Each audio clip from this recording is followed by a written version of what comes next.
guys, we're back at the Fight and Spirit Film Festival, Hackney Picturehouse. We're in London. It's 2024. I'm pleased to say that I'm with Steve and Peter.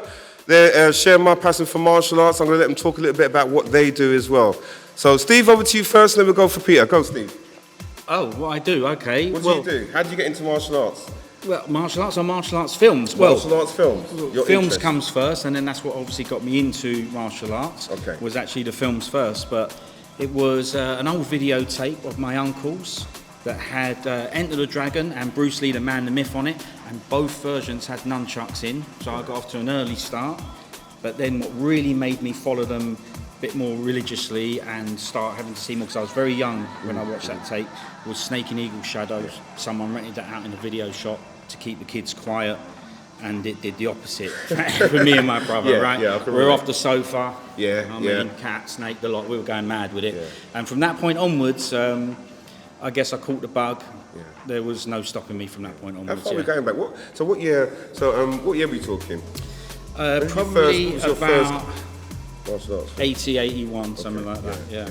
So it was, for me, I didn't know I was lucky at the time, but I was very lucky to be in that era, because we had a lot of stuff available to us. You know, the video shops were rammed full of old VHSs. We had loads of Jackie Chan dubbed into English, and it wasn't just that, we had everything, right? You know, Shadow of the Tiger was another one that I remember watching loads and loads over and over again. All these films, VPD brought all these films out, right? So we had a lot, yes, Video Program Distributor, so we had a lot of stuff at our disposal. So now looking back, we were very, very lucky in the UK. We had a lot of films. It was a fun time as well, you know. Certainly, actually going home, holding that DVD, holding that VHS. But you know, I can totally understand, guys. Thank you for that, Steve. No problem. Pete, tell us a little bit about yourself and what stimulated your interest. What stimulated my interest is back in the old days. How far are we going back? What year are we going back to? 80, 81, 80. Okay, so say. And I used to get dragged late night. I didn't really want to. So do you want to just explain what late night is? Obviously, we know what it is. Late night is like viewers. They used to show double, sometimes treble bill kung fu films, usually on a Friday night, what they called late night kung fu. And it used to be all over London, and maybe even all over the country. And as I said, I used to get dragged. When I first used to go there, I used to watch these films, and I was like, oh, they're talking Chinese and it's got subtitles. I didn't really like them. But after a while, I think it was Crystal Fist. As soon as I saw that film, I was hooked. Billy Chong, yeah. And you know, like Sand Seed, you know, I was hooked. So you were hooked on the late night. Do you actually practice martial arts now? I used to practice martial arts, well, not now. Back then, done a bit of Wing Chun, done some Shaolin. That was it, really. Yeah. How about yourself, Steve? What styles have you practiced? The first style I did was Hung Kyun, and that was a long time ago, under the arches at London Bridge. Oh, wow. Okay. It was Sifu's name? Tony Learn was his name. It was a very traditional looking place. It was the sort of thing that a kid, I asked my mum, could she take me there, and she drove me there every lesson.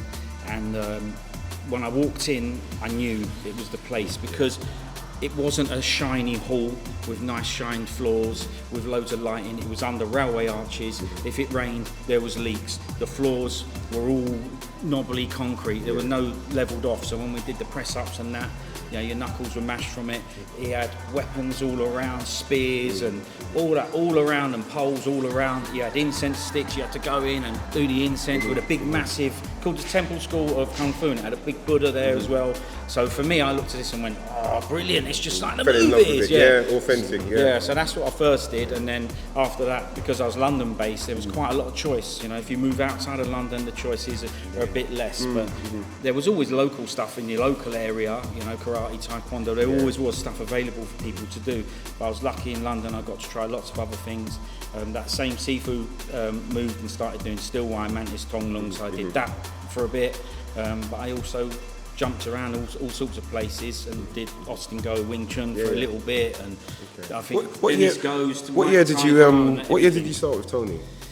So it was 84. No, it was probably late 80s. It was 80s, but I think it was late 80s, yeah, because I was a teenager at the time. Don't want to give me age away, guys, you know what I'm saying? But, you know, so that's when I started doing it. But obviously, the real start, come on, it's Off the Sofa, I told you. Yeah. Snake and Eagle Shadow, Drunken Master, so the training scenes in that, where Jaan's doing the Drunken Master, the wrist strength training, I was doing all that way before. And to be fair, Rocky and stuff had a big influence as well. Of You know, course. the Rocky 3 poster in my Yeah, room. Rocky 3 was massive. Yeah, I had a punch bag that was a Rocky branded punch bag hanging in my door frame, so there was all that kind of things really. But after that, like I say, I just jumped around doing all sorts of things, but I still train now.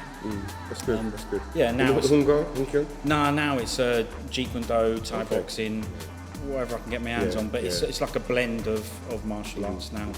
The club I used to go to has shut down, but two of the people I used to train with, one of the assistants instructor, we still meet up once a week and train, so I keep my hand in a little bit. Yeah, no, I think it's fantastic that, you know, all of us were influenced really from a young age with the martial arts, and it's still with us. So that's how much it's had an impact on our lives, really. Yeah, correct. I'm sure it's shaped your lives as well as my own, you know, 100%. whether you're just a spectator or whether you take part in martial arts yourself. So, you know, I think that's massive, really, for our generation at least, you know, because it gave us something to do. Yeah. You know, for a lot of inner city kids, we didn't know what we were going to do. You either boxed or you played football, but when martial arts came along, it was like, right. Somewhere to focus your energy, right? Right, and that was it, you know. So I'm glad to have been a part of that period, you know, and you know, I appreciate you guys that are still keeping the legacy going. You know what I mean? So, Pete, anything you'd like to say before we sign off? Not putting no pressure. Okay. On the spot. Favorite martial arts film of all time? There you go. Okay. My one personally is Prodigal Son. Yeah, good one. Yeah, that is a very good one. Yeah, good And I was lucky enough to see it back in 1982.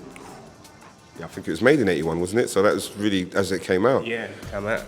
And recently, 2022, and this year, from Marlon's screenings, Kung Fu Cinema. I was lucky enough to. No, I think Prodigal Son is just, I think that's probably one of my top ones as well. I mean, it's quite difficult because we've seen so many and like them for different reasons, but Prodigal Son definitely is, wow, phenomenal. Top there, isn't it? Yeah, Steve, what's yours? I know it's quite difficult. Yeah, you know it's, what I mean? it's a difficult But if one. you could pick one, Yeah, if I had to pick one, it'd be Drunken Master. the first one. Yeah, Jackie Chan, Drunken Master, the one that came out just after Snake and Eagle Shadow. I mean, they're much of a muchness as in which is the favourite. I could choose the one that sort of set it all off and running. Yeah. But Drunken Master to me is kind of perfection. It's got it all: comedy, brilliant fight scenes. There's just not one bit about it that's negative. Even the dubbing I loved. So I think on that point as well, because I watched the recent redubbed version. I thought it was terrible. yes. I missed the old dubbing. You know what I mean? So the there dubbing. is no other dubbing for me. It's just the original one. The original voices, you know. That's it. You know. Yeah.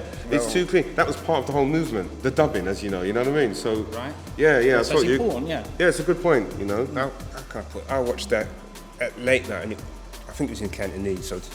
Oh right. So but I know what you're saying, Steve. When it first was released, and it was how it was dubbed first. That's what we're used to. That's right. It sounded too clean to me. It didn't sound right. Was Jackie Chan's voice? That's it now. that was part that's of the the voice comment. of all those characters. Right. That's it. Yeah. Yeah, no. That's how we grew up watching it. Yeah. So seeing it in any other way, original language aside, because as we grow older and mature, we're happy to watch these films in their original language, course, with a true heritage. That's fine. Yeah. But if you ask me what version do I want to watch, it'll be dubbed, the original dubbing version. Yeah, absolutely. So partially makes the film what it is. Of course it does. Yeah, absolutely. Yeah. Well, look, guys, thanks for your time. Thanks for coming and supporting the festival. You're good guys, and I appreciate you. Continue to do what you're doing, keeping the industry alive. You know what I mean, with the Instagram action that you do. Very quickly before you go, do you want to just mention your Instagrams? And so forth, where people can contact you if they want further info. Well, I appreciate that, yes, thank you. Yeah, mine is Ultim8 Fight Clan, so it's Ultim8, the number 8 Fight Clan, Instagram, X, YouTube. I've got my own YouTube channel where I talk about and discuss Kung Fu films. I have people on. I've had Peter on talking about his experiences, pretty much similar to what we've done here. I've had Peter on as well. That's what I like. It's a place for all of us fans to come and congregate and chat and share our experiences. Fantastic. So but what I would like to say is echo what you've said to me and Peter, and thank you guys for I've got to thank you. keeping this alive as well. It's our pleasure, guys. Honestly. And having these festivals because For 9 years, that is just, it must inspire other people to do it too. Massive achievement. I know this stuff is difficult to do and to get people out and come and see it. So thank you for continuing pushing on with it. Thanks. No, it means a lot, guys. And, you know, fingers crossed, next year, it's our 10th year, we'll have a big one.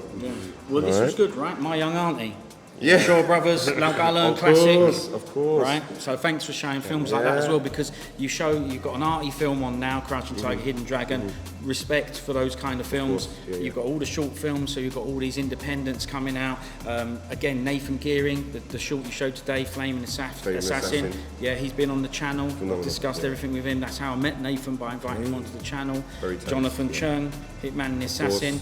I've had him on to discuss things, and Colin Squire's coming on next week as well. So I try and get involved with everyone. It's just a place for everybody to come. But you chose a nice old school kung fu film for people like us as well. We're happy to watch all the stuff, but the facts are the facts. Auntie got us there. My auntie got us there. So thank you for that. Appreciate it. For trying to cater for all of us. Yeah. Our pleasure, guys. My Instagram's Kung Fu Late Night. Yeah, yours is pretty long, mate. Should we look it up, should we? Take your time, Peter. No, it's Kung Fu Late Night. I'm sure that's mine. So at Kung Fu Late Night. Yeah.